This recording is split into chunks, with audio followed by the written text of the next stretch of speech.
Hello friends, welcome back to my channel. My name is Kelly and I am here today for my December 2025 wrap up to round out the year.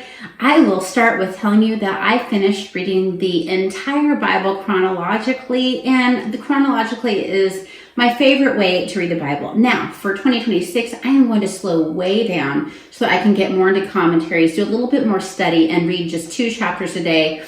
2 or 3, maybe some days 1, so that I can finish in 2 years and get into the commentaries, lots more study, that kind of thing. So I'll be slowing down. I will not complete the Bible in 2026 and just take a little deeper dive. I'll still be reading chronologically in the Old Testament, and I'll be cross-referencing the New Testament as we go through the Old Testament and how it points to Jesus with my 2026 Bible reading. Next, let's go into the Melody Carlson Christmas books that I read in December. Now, it's either a hit or a miss for me. And I had, kind of a hitish and a miss and then a hit. So we're going to go with The Christmas Tree Farm. This one was the one that was kind of a hit, but not my favorite. So we have a young lady who has been overseas, just broke up with a boyfriend, and she comes back. Her grandparents have passed away, and the Christmas Tree Farm is left to her and her sister. Her sister is a spoiled brat, but she has been doing a lot. Her father has passed on as well, and her mother was divorced from her dad and is not, the most responsible person. So the sister and the mom are just so annoying and so irritating, and that's why it was kind of a missish kind of book, but kind of a hitish book, because I did like the romance in the story. But we're trying to save the Christmas Tree Farm because it is in danger of going under. Now, I'm not putting these there's romantic elements to all of these stories, but I'm not putting them with the romances because I feel that they don't quite qualify for romances. They're more just Christmas stories in general. The next one is The Christmas Blessing, and this one was the one that was a hit. We have a young lady post-World War II. She is a single mom. Her significant other died, as far as she knows, in the war, and she's raising a baby by herself. They did not get married. He was shipping out early. They actually filled out their marriage license. One thing led to another. And she's pretty destitute, has this baby, is trying to be a hairdresser, can't afford a babysitter, trying to bring baby to work, has a good friend, but she knows that she can't rely on her family, and so she decides that she's going to try to go where his parents are. His family is wealthy, upstanding citizens, but the mom has a reputation to be a little bit judgy. So she goes. The child ends up getting very ill, and she ends up actually doing a little bit of a drop into their manger scene where baby Jesus would be, to leave the baby so that family can kind of take care of him, and it all moves on from there. So this is definitely less of a romance. This is more of a family story. Then the last one, A Simple Christmas Wish, is also more of a family story. There's a slight romantic element. You have an aunt who's taking care of her niece while her brother and sister-in-law are traveling out of the country, and they have a plane crash and they pass away. So she's young. She is just coming out of like some years where she was very immature. So they hadn't listed her as the guardian. They had actually listed the sister's the sister-in-law sister is what I'm trying to say, as the guardian. Well, it turns out that family is Amish. So the little girl, of course, doesn't want this aunt she's very close to leave her with the Amish family, and it's just a give and a take. There is a little bit of a romance with a family member that is questioning whether they want to be Amish or not, with the aunt. So that is the story. It ended up being okay, but the reason that I find it a miss is the writing was very stilted in this one for some reason. I'm not really sure why. All right, now, Richard Paul Evans. I always love his Christmas stories. He usually has one, I think, that comes out every year. I read his newest one, which was The Christmas Stranger. He has one called the Noel Stranger too, so don't get confused with that. Or the Mistletoe Stranger, one of those names. So this is different. So the Christmas Stranger is this man. He had his wife and son pass away on Christmas Eve, right after their Christmas Eve service. They were in 2 different cars, and he is absolutely destitute. He is thinking of taking his life, and then someone appears and tells him to do all these different things, and they get proven. It seems like there is an angel in his midst. I really enjoyed the story. It was very good. There was a romance element to it, but it didn't overpower the story. I really feel like it was just had all the right elements. There are some kind of theological things I disagreed with how angels were presented, but this is a fiction story after all. So the next one that I read was Finding Noel, and this is so we've got a young college student that actually has just dropped out because he lost his scholarship and he can't pay to go back. And then we have a young waitress who helps him when his car breaks down. And he finds out that she was sent into foster care and has never been able to reconnect with her younger sister. So her younger sister's name is Noel. So it is their romance and their story of him trying to help her reconnect. He has actually also recently lost his mother. So dealing with their loss and their hopes for the future. I really enjoyed this one as well. Then the last one, the Mistletoe Inn, and this is Richard Paul Evans does the trope quite often where you have a very successful man who becomes very entangled in the life of someone who is a very capable woman, but is, yes, less successful monetarily at least. So this girl wants to go to this writers' conference, and so because her favorite romance author ever is going to be there, and so she goes there and she ends up, having a really quirky friend she meets, and then she meets this one guy who seems to have a lot of money, and he has a lot of good connections, and you can probably guess where the story goes. And it was very predictable, but I actually really enjoyed the writing and enjoyed the whole story. So now for children's books that our family read together. So we did an Advent reading called Tabitha's Travels, and this we finished a little after Christmas, but where you have a fictional reading every day, and then it's a devotional that brings you back to focus on Christ and his birth. So you read it all through the Advent season. This is the last one in the series for us to read. We've also read Jotham's Journeys and the other 2 books as well. So there are 4 in total. And so now we are done with the series. I recommend these, but it does show the harsh reality of Roman rule and with the Jewish people. So just keep that in mind. There is some violence. If you're reading it with young children, this is by Arnold. I think you pronounce his name Ytreeide. And then we read really fun books, the Christmasauras, and the sequel, the Christmasauras Winter Witch. We like the first one just a little bit better, but this is about a little boy who loves dinosaurs, and then Santa at the North Pole has just happened to have a dinosaur egg frozen for, all these years hatch, and it's just a cute story. The dad the little boy really is obsessed with Christmas. Little boy's in a wheelchair, and so you have that representation. He's lost his mom in the same accident that put him in the wheelchair, and it's just such a sweet story, and the sequel is pretty sweet too. And these books are by Tom Fletcher. All right, The Christmas Carrolls by Taylor-Bessent. This was okay-ish. So this is about a family that celebrates Christmas year-round. And so there's this little girl. They've lived out in the country. She's never been around other kids. She has a much younger little sister that's a baby.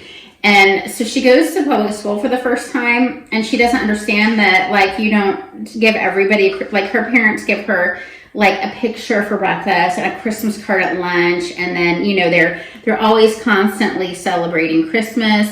And my kids were like, these parents are abusive. Oh my gosh, she had no idea she was just going to get made fun of. Of course, it's all about be yourself, be who you are, blah, blah, bitty, blah, blah. Anyway, it was okay. It was entertaining, but it wasn't the best, in our opinion, in our humble opinion. Now, one that we absolutely adored was the last holiday concert. And this is by Andrew Clements. I tried to get the sticker off of it over here. But we have a teacher who is being laid off, but this has not been announced. We have students that are a little disrespectful, especially our main protagonist, little boy in the story. He is the biggest thing in middle school. Everybody loves him. And he didn't mean to hit the teacher, but he was letting a rubber band loose and he hits the teacher. And the teacher's like, you know what? I'm done. I'm not planning this last holiday concert. It is a funny book. It shows, just how much teachers can care sometimes and how much they're also underappreciated. It shows how kids can work together. My kids absolutely loved it. They thought it was the most fun book, and I highly recommend. All right, so as far as other read-alouds that we did, so the Christmasauras and the Christmasauras Winter Witch we listened to, and so was the Christmas Carrolls. I, of course, read the last holiday concert out loud. So I will say that the Christmas Carrolls one was also well done as far as an audiobook. It had a good narrator. All right, and now for the House Without a Christmas Tree. This is by Gail Rock, and this book was about a little girl whose mom died when she was a baby, and the father, actually when she was born, and the father has never allowed a Christmas tree to be in the house, and she has a wonderful grandma who's quirky and close to her, but just how they're working through that and dealing with it. I actually have a chapter left to read to the kids, but I read ahead to finish it so I could finish it before I did my wrap up. And I think it's a sweet story. I think it's kind of falling a little flat for my kids because they were reading so many other funny books this Christmas season. And this is just a little tiny little book, The Goliath's Christmas by Terrence Dix. And my youngest son and I read this together. This is way below his reading level, but I still read it aloud to him because I thought it would be a sweet book. And Goliath helps, is David and Goliath. David is a little boy and helps him out as he's being a good boy and doing good deeds and helping an older woman and helping older people. And I wanted to mention this book because this is one I don't think I've ever mentioned picture book wise on my channel. This is The Candle in the Window, and I read this year to my youngest son. It's quite a long picture book, but it's written by Grace Johnson, illustrated by Mark Elliott, and it's based on a story by Leo Tolstoy. So I really would like to read the original now. It's such a precious picture book about a man who has lost his wife and his son, and he finds, hope at Christmas time. All right, now, mysteries. So I read 2 cozy mysteries. I read the book 4 and 5 in the Christmas Tree Farm series by Jacqueline Frost, and that is a name also for Julian Lindsay and for Bree Baker. So she loves the sheriff is the love interest of the lady who is trying to solve the crime trope. So that's what we have in these stories, just like in apple cider slang. So we have, and also in the tea shop mysteries. So we have a Christmas tree farm that people keep, dying at. So in book 4, it's actually not at the farm, but the people that are involved in the mystery are staying at the inn at the farm. And so we have a Nutcracker troupe come into town, and the lead dancer, which people are kind of confused how she became the lead dancer because she wasn't the absolute best, but someone on social media has just promoted her so much that people wanted her to be the lead dancer in the Nutcracker, which is interesting because they made the lead dancer Clara. Often that is actually the Sugar Plum Fairy, although some versions, especially ones that have been televised, have made Clara kind of do the role of the Sugar Plum Fairy too, and made Clara the lead role. Maybe this version did as well, or maybe they didn't know much about ballet. And then book 5, so that one is Stalking Around the Christmas Tree. And then book 5 is I'll Be Home for Mischief. And this is one where our protagonist, Mama, has, she's trying to go for the Guinness Book of World Record, the biggest gingerbread man ever. And we have someone end up dead in her battered. So that was not pleasant for her. Then, for the first time ever, I read Hercule Poirot's Christmas, which is not a cozy, but it's just a regular mystery by Agatha Christie. And Agatha never goes wrong. So this one is about a family. There is an old, the patriarch of the family, old, cranky, not very well-liked guy. And then we have all the children have dispersed. Some of them have been semi-disowned, but one has stayed faithful.